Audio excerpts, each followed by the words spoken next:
क्या करें योगी जी, दुकान को समेटे। सुबह से शाम हो गई, अभी तक तो कोई ग्राहक आया नहीं है। दिन आंखें मूंद रहा है और रात होने वाली है। चारों तरफ अंधेरा छाने लगा। चलो दुकान को समेटो। अरे मोदी जी, मैं तुम्हारे साथ तो दुकान में पार्टनरशिप करके फंस गया। मैं अकेले में अच्छा खासा अनाज बेच लेता था, अकेले दुकान रखता था। जब मैं एक तो तुम्हारी ये बहुत गलत आदत है, तुम हमेशा गाँव से दूर रोड पर अनाज बेचते हो, अनाज की दुकान लगाते हो। ऐसा करो, जो दुकान में इसमें पैसा लगाए वो आधा पैसा मुझे दे दो, पूरी दुकान तुम ही अकेले लगाओ। अरे योगी जी, ऐसे कैसे पैसा वापस दे दूं? एक तो अनाज कोई बिक नहीं रहा है, ना चावल बिक रहा है, ना दाल बिक रही है, ना गेहूं बिक रहा है। पैसे क्यों दे दूं? बराबर के पैसे लगे हुए हैं, आधा आधा अनाज बांट लो। अरे मोदी जी, योगी जी, ये झगड़ा बात को करते रहना। ये देखो कोई ग्राहक आया है, लगता है बहुत ज्यादा सामान खरीदेगा ये तुमसे, क्योंकि कार से आया है ये। जी चावल क्या रेट बेच रहे हो और गेहूं क्या रेट बेच रहे हो बताओ? अरे जी, चावल बहुत सस्ता है, बिल्कुल फ्री दाम, 100 रुपए किलो, और गेहूं भी 50 रुपए किलो। ले लो, कितने लोगे? अरे इतनी आफत क्यों मचा रहे हो, इतनी जल्दबाजी क्यों कर रहे हो? मुझे लगता है सुबह से तुम्हारा 1 किलो अनाज नहीं बिका है। ये तो बहुत महंगे रेट लगा रहे हो तुम। इतने रेट तो एक अच्छी दुकान पर भी नहीं होते हैं। तुम तो रोड पे दुकान खोले हुए हो। अरे तो रेट में कंबल कर लेंगे। आप बोलो तो कितने गेहूं और कितने चावल लोगे? देखो, मैं एक रेट बोलूंगा, बार बार झिक नहीं करूंगा। बोलो, एक रेट बोलो तुम, हम सुनने को तैयार हैं। हम गुंजाइश में अनाज दे देंगे तुम्हें। और तुम्हें दाल उल नहीं चाहिए? ये मसूर की दाल, अरहर की दाल चाहिए कोई सी बताओ? अरे दाल उल कोई सी नहीं चाहिए, मैं इसी चावल के रेट बता रहा हूँ। चावल 20 रुपए किलो दे दो और गेहूं 10 रुपए किलो। अरे भाई, जैसे कार से आए हो वैसी कार से निकल लो यहाँ से। अरे इतने कम रेट तो कोई मजदूर भी नहीं लगाता है, तुम तो कार से फिर रहे हो। अरे हमने 100 रुपए किलो चावल बताया था, तुम 20 रुपए किलो बता रहे हो। अरे जा रहा हूँ, मुझे कौन सा तुम्हारा कोई अनाज खरीदना था, ना गेहूं खरीदना था, ना चावल खरीदना था। वो तो तुम बीच रोड पे दुकान लगाए हुए हो कि मेरे कार निकलने तक की जगह नहीं है, इसीलिए मैं उतर के आ गया अपनी कार से। नहीं, मैं कार से उतरता कहाँ हूँ? हटाओ अपनी दुकान को, जो मैं अपनी कार को निकालूं। राहुल, अपने ठेले को तेजी से चलाओ। तेजी से कैसे हल्के हल्के चला रहे हो? कम से कम मुझे तो निकलने दो। अरे मोदी जी, एक बात समझ में नहीं आती है, आप मुझसे ज्यादा मटके साइकिल पर लाद कर कैसे इतनी तेजी से चल लेती हो? मैंने तो इतना महंगा ठेला ले रखा है, फिर भी इतने मटके नहीं लाद पाता मैं अपने ठेले पर। तुम अपनी साइकिल पर मेरे ठेले से ज्यादा मटके रख लेती हो और मुझसे तेज भी चलती हो। अब देखो, मुझे रास्ता देना पड़ रहा है, तुम आगे निकल जाओगे मुझसे। राहुल, मटके रखने का तरीका होना चाहिए। साइकिल पर क्या, मैं अपने सर पर भी इससे ज्यादा मटके रख सकता हूँ। और एक बात मैं तुम्हें साफ साफ कह देना चाहता हूँ, आज तुम मटके उस गांव में बेचने के लिए मत जाना जिस गांव में मैं जाऊँ। देखो भाई मोदी जी, साफ साफ कह देता हूँ, अपना मटका मजदूर है, मटके बनाकर गांव गांव जाकर बेचती है। अब मैं किस गांव में कब निकल जाऊं ये मुझे पता थोड़ी है। अब तुम बताओ, तुम कौन से गांव में जाओगे बेचने के लिए मटके? मैं तो फिलहाल बराबर वाले गांव में जा रहा हूं, लेकिन वहां बात को बेचूंगा। पहले ये देखो, अखिलेश और योगी जी आ गए। अरे मोदी जी, अभी सही से सर्दी गई भी नहीं और मटके अभी से बेचने लगे आप। आपसे मैंने पिछले साल एक मटका खरीदा था, उसमें अगर पानी रख दो गर्मी में सुबह भरकर तो शाम तक ठंडा रहता है। बहुत अच्छे मटके बेचती हो आप, लेकिन वो मटका फूट गया। अरे अखिलेश, मटका फूट गया तो हम किस लिए नया मटका दे देते हैं तुम्हें। चलो बिक्री की शुरुआत तुम्ही से कर देते हैं, एक मटका दे दूं? अरे अखिलेश, एक मटका हमसे भी लेके देखो, मोदी जी से ज्यादा ठंडा पानी ना रहे हमारे मटके में तो कहना। अच्छा राहुल, तुम मटका कितने का बेच रहे हो? तुम अपने मटके का रेट बताना। सिर्फ 50 रुपए का एक मटका योगी जी, ले लो मेरा मटका। और मोदी जी, तुम कितने का बेच रहे हो अपना मटका? मैं योगी जी 60 रुपए का एक मटका बेच रहा हूँ, 60 रुपए का। अरे मोदी जी, तुम 10 रुपए महंगा क्यों बेच रहे हो अपने मटके को? राहुल 50 का बेच रहा है, तुम 60 का बता रहे हो। योगी जी, 50 रुपए का तो मटका हम भी देना जानते हैं, हम भी दे देंगे, लेकिन इतना बड़ा होगा जितना बड़ा राहुल का है। मेरे मटके बड़े बड़े हैं, देखो कितना बड़ा मटका है मेरा। राहुल का मटका छोटा है, उसमें कम पानी आएगा, मेरे मटके में ज्यादा पानी आएगा। ये बात तो है योगी जी, मोदी जी का मटका थोड़ा बड़ा है और राहुल का थोड़ा छोटा मटका है। मोदी जी, मैं मटका आपसे खरीदूंगा, लेकिन थोड़ी सर्दी कम हो जाए, गर्मी में खरीदूंगा। अभी तो अगर लेके रख लो फूट सकता है। अरे मम्मी जी, क्या करे, 2 गांव तो अपना लोग घुमाए, कहीं पर भी पानी नहीं मिला। सारे के सारे तालाब, नदी, कुएं सूख चुकी है। बताओ अब कहां पर पानी मिलेगा? जैसे जैसे ये गर्मी बढ़ती जा रही है, पानी की दिक्कत भी बढ़ती जा रही है, क्या करा जाए? मेरे बेटे, तू जरा सी भी चिंता मत कर, मैं ऐसे गांव में तुझे पानी लेने के लिए ले जा रही हूँ जहाँ पर अपनों को हर हाल में पानी मिलेगा, क्योंकि वहाँ का तालाब कभी नहीं सूखता है। उस गांव का नाम है होशियारपुर। अरे मोदी जी आ गए बाल्टी लेकर के, अब ये पानी लेकर आ रहे हैं। मोदी जी ये बाल्टी लेकर कहाँ से चले आ रहे हो? बाल्टी तो खाली है। सोनिया जी क्या बताऊं, इस बार की गर्मी तो बिल्कुल परेशान करे पड़ी है। सारे के सारे नदी तालाब सूख चुके हैं और अपने गांव का जो कुआं कभी नहीं सूखता था वो भी सूख गया। अपने गांव के लोगों ने बताया था कि एक होशियारपुर गांव है, वहां के तालाब का पानी कभी नहीं सूखता है। मैं वहीं से आ रहा हूँ, वहां जाकर देखा तो सारा का सारा तालाब सूखा पड़ा है और लोग कह रहे थे कि होशियारपुर के गांव का तालाब कभी नहीं सूखता है। लो सोनिया जी अब क्या करा जाए बताओ, आप कह रही थी कि होशियारपुर गांव का तालाब कभी नहीं सूखता है, वहीं पर अपना पानी बनने के लिए चल रहे हैं। अब ये मोदी जी तो वहीं से आ रहे हैं होशियारपुर गांव से, ये बता रहे हैं कि होशियारपुर गांव का तालाब सूख चुका है। अब बताओ पानी कहाँ लेने चले? एक तो इस चिलचिलाती धूप में गर्मी में चलना दुश्वार है पैदल, अब क्या करें सोनिया जी बताओ, आप ही बताओ। अरे मम्मी जी ये ममता दीदी सही तो कह रही हैं, आप कह रही थी कि होशियारपुर गांव का तालाब कभी नहीं सूखता है और ये मोदी जी तो वहीं से आ रहे हैं, अब बताओ क्या करें? तो मेरे बेटे तू चिंता क्यों करता है? होशियारपुर के गांव का अगर तालाब सूख चुका है तो होशियारपुर के 2 गांव पार करके एक गांव और है जिस गांव का नाम है होशियारगंज, वहां का कुआं भी कभी नहीं सूखता है।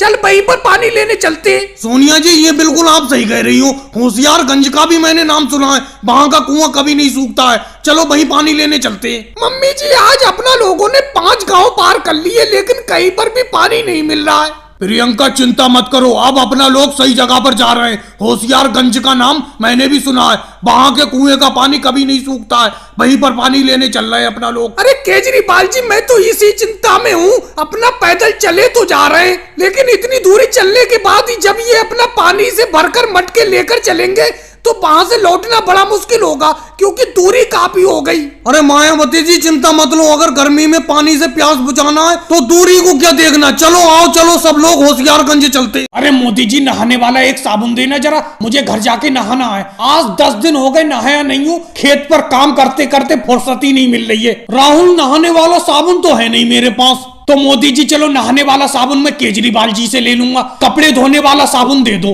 अरे भाई कपड़े धोने वाला साबुन भी नहीं है मेरी दुकान पे। अरे क्या बात है मोदी जी, पूरी की पूरी दुकान खाली करे पड़े हो, तो फिर तुम्हारी दुकान पे है क्या? न नहाने वाला साबुन है न कपड़े धोने वाला साबुन है और पूरी की पूरी दुकान तुम्हारी खाली दिख रही है। और ये अखिलेश और योगी जी तुम्हारी दुकान पे पूरा पूरा दिन कैसे बैठे रहते हैं ये बताओ? वो देखो अखिलेश चारपाई पे लेटा हुआ है। अरे जब भी मैं तुम्हारी दुकान पे आता हूँ ये हमेशा चारपाई पे लेटा हुआ मिलता है अखिलेश। अब मैं क्या बताऊं राहुल तुम्हें अपनी दुकान का हाल, ये मेरी दुकान ऐसी थोड़ी ना खाली हुई है, ये योगी जी और अखिलेश पूरी की पूरी दुकान मेरी उधार खा गए, यहीं पे बैठे रहते हैं उधार ले लेके चीजें खाते रहते हैं, खत्म हो गया सब कुछ, उधार चुका नहीं रहे, क्या बताऊं? अरे मोदी जी इन दोनों पे कितना कितना उधार है तुम्हारा और लेते क्यों नहीं? अरे योगी जी पे तो ज्यादा नहीं है, योगी जी पे तो मुश्किल से 1.5 लाख रुपया है। अरे 1.5 लाख रुपया क्या कह रहे हो? 1.5 लाख रुपया, 1.5 लाख रुपये को थोड़े से बता रहे हो? अरे 1.5 लाख रुपए को इसलिए थोड़ा सा बता रहा हूँ क्योंकि अखिलेश के रुपए सुनोगे तो कानों पे हाथ रख लोगे। अखिलेश मुझसे 5 लाख रुपए की सौदा खा चुका है इस दुकान से और जब भी मांगो ये कहता है कि फसल आएगी फसल पे दे दूंगा। अरे मोदी जी हम कहीं भागे थोड़ी जा रहे हैं, तुम्हारी चारपाई पे तो लेटे रहते हैं पूरा पूरा दिन, चारपाई तो तोड़ रहे हैं तुम्हारी। अरे ऐसा भी तो कोई साथ देने वाला हो तुम्हें जो पूरा दिन तुम्हारे साथ रहे, हम रहते हैं देखो पूरा दिन चारपाई पे लेटे रहते हैं। अरे मोदी जी अगर बिस्किट का कोई पैकेट पड़ा हो दुकान में दे देना, जरा खाते में लिख लेना। अरे बिस्किट की बात करते हो अखिलेश, अभी मुझे इतनी तेज की भूख लगी थी, मैं सोच रहा था कुछ खाने को मिल जाए, इस पूरी दुकान में कोई चीज नहीं मिली। योगी जी तुम कैसे बैठे हो, कब चुकाओगे मेरा पैसा, मुझे साफ साफ बताओ। अरे मोदी जी अभी अखिलेश ने कहा नहीं कि हम कहीं जा थोड़ी रहे, पूरा पूरा दिन तो तुम्हारी दुकान पे बैठे रहते हैं। अरे जब होगा पैसा दे देंगे तुम्हारा उधार, समझे? कहीं भागे थोड़ी जा रहे हैं हम, है तो यहीं पे। राहुल आज मैंने अपनी एक बैलगाड़ी पर कुछ ज्यादा ही लोग बैठा लिए, वैसे इतने लोगों को मैं बैठाता नहीं हूँ, क्या बताऊं अगर आदमी लोग होते तो मैं नहीं बैठाता। अब ये सोनिया जी मायावती जी और ममता दीदी थी इसीलिए इन्हें बैठाना पड़ गया, ये खेत पर अकेली रह जाती। और महिलाओं की तो वैसे भी मदद करनी चाहिए। हाँ अगर इस मेरी बैलगाड़ी में 2 बैल होते तो कोई दिक्कत नहीं होती, ऊपर से इस बैलगाड़ी पर हरा हरा चारा भी काफी रखा हुआ है, उसमें भी काफी वजन है।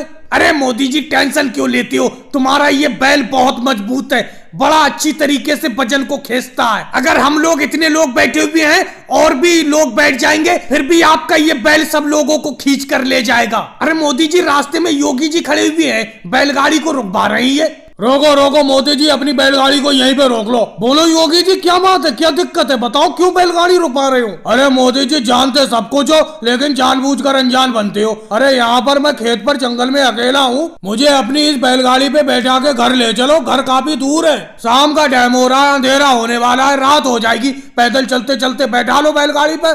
योगी जी, अभी मैं राहुल से यही बात कर रहा था कि बैलगाड़ी पर आज कुछ ज्यादा ही लोग बैठ गए। इतने ज्यादा लोग मैं अपनी बैलगाड़ी पर बैठाता नहीं हूँ और आप सामने नजर पड़ गए और आप बैठने को कह रहे हो। अब इस बैलगाड़ी पे पहले से ही इतने लोग बैठे हुए हैं, ऊपर से चारा भी काफी लदा हुआ है इस बैलगाड़ी पे, तो मैं आपको नहीं बैठा पाऊंगा अपनी बैलगाड़ी पर, क्योंकि मेरी इस बैलगाड़ी में सिर्फ अकेला बैल है। अगर 2 बैल की गाड़ी होती तो कोई दिक्कत नहीं होती, आप पैदल ही आ जाओ हल्के हल्के। अरे मोदी जी, योगी जी को बैठा बुला लो इस बैलगाड़ी पर, अकेले रह जाएंगे बेचारे, यहाँ पर शाम का टाइम हो रहा है। मायावती जी, आप ज्यादा बीच में मत बोलो, आपको बैठा लिया यही बहुत है। अरे मोदी जी, आप हमें घर के फ्री में ले जा रहे हो, हमें और हमारे इस भैंस के चारे को घर पहुंचाने के आप 5-5 रुपए लोगे। तो मोदी जी, 5 रुपए मुझसे भी ले लेना, लेकिन बैठा लो मुझे अपनी इस बैलगाड़ी पर। संध्या होने को जा रही है, अंधेरा होने वाला है। मोदी जी, जब योगी जी इतने प्यार से कह रहे हैं तो बैठा लो। चलो ममता दीदी, सोनिया जी, आप सब लोग कह रहे हो तो योगी जी को बैठा लेता हूँ, आ जाओ बैठ जाओ योगी जी, लेकिन आपको घर तक पहुँचाने के 5 रुपए लूंगा, कह देता हूँ मैं अभी। राहुल, ट्रेन के अंदर सही तरीके से देख लिया था, कोई सामान तो नहीं रह गया, सब सामान निकाल लिया अपना लोगों ने। अरे मोदी जी, मैं और आप तो पहले निकल आए थे ट्रेन से, पीछे अखिलेश और केजरीवाल हैं, उनसे पूछो सारा सामान निकाल लिया कि नहीं निकाल लिया। वैसे कंबल वाला बोरा तुम्हारे पास है और जो खाने पीने का सामान है उसका थैला मेरे पास है। वैसे मोदी जी, तुम 300 किलोमीटर गांव से दूर लेके आए हो यहाँ पर, मजदूरी यहाँ पर सही तो मिलेगी? राहुल, इससे अच्छी मजदूरी क्या मिलेगी? तुम्हें ट्रेन का टिकट भी नहीं लेना पड़ा, किराया भी नहीं गया तुम्हारा अपने गाँव से यहाँ तक आने के लिए। वो तो मेरी रेल विभाग में अच्छी पहचान है, अच्छी पकड़ है, इसीलिए ये मजदूरी मिल गई। वैसे मोदी जी, अपनों को यहाँ पर क्या काम करना है? क्या रेल का इंजन बनाना है? तुम भी योगी जी अजीब बात करती हो, रेल का इंजन बनाने का काम इंजीनियर का होता है, अपना लोग तो मजदूर है, मजदूरी का काम करेंगे। अरे क्यों भाई साहब, लाइन से बाहर क्यों आ रहे हो? लाइन में चलो, लाइन में लाइन लगा के सीधे सीधे चलो प्लेटफॉर्म पे।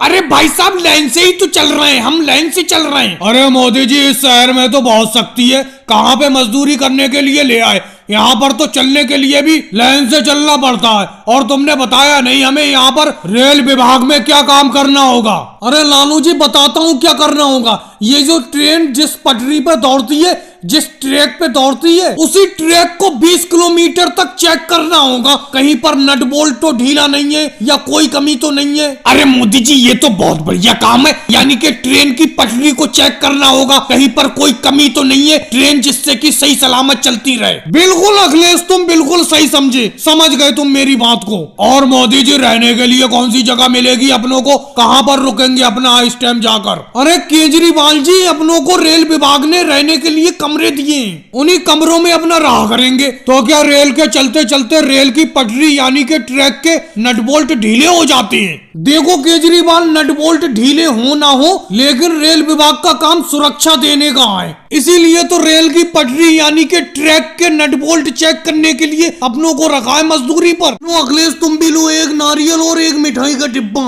लेकिन मोदी इंस्पेक्टर जी, ये सम्मान तो हमें आपके लिए करना चाहिए, आप उल्टा हमें सम्मानित कर रहे हैं। नहीं केजरीवाल जी, ऐसी कोई बात नहीं है, मैं जिस गांव में भी ड्यूटी करने के लिए जाता हूँ, पहले उस गांव के सम्मानित और अच्छे लोगों से पकड़ बनाता हूँ। अब देखो, इस गांव में मेरी नई नई ड्यूटी लगी है, यहाँ पर मैं कल ही आया हूँ, तो मैंने आते ही पूछा इस गांव में कौन कौन लोग हैं जो अच्छे व्यवहार के लिए जाने जाते हैं, तो लोगों ने आप चारों का नाम बताया, तो मैं सुबह ही एक एक मिठाई का डिब्बा और एक एक नारियल लेके आपके पास चला आया। मोदी इंस्पेक्टर जी, ये तो आपका बड़प्पन है जो हमारे लिए इतना कर रहे हैं। अरे ये हमारा गांव है, हमें आपकी खातिरदारी करना चाहिए, आप यहाँ पर आए हुए हैं। नहीं लालू जी, आज से ये मेरा भी गांव है, इस गांव की सुरक्षा मेरे हाथ में है। वैसे मोदी इंस्पेक्टर जी, एक बात बताओ, इस मिठाई के डिब्बे में मिठाई कौन सी है, गुलाब जामुन है या बर्फी है, ये बताओ। योगी जी, इन मिठाई के डिब्बे में ना बर्फी है ना गुलाब जामुन है, सब में लड्डू है 5-5। और मेरे लिए कोई भी सेवा हो,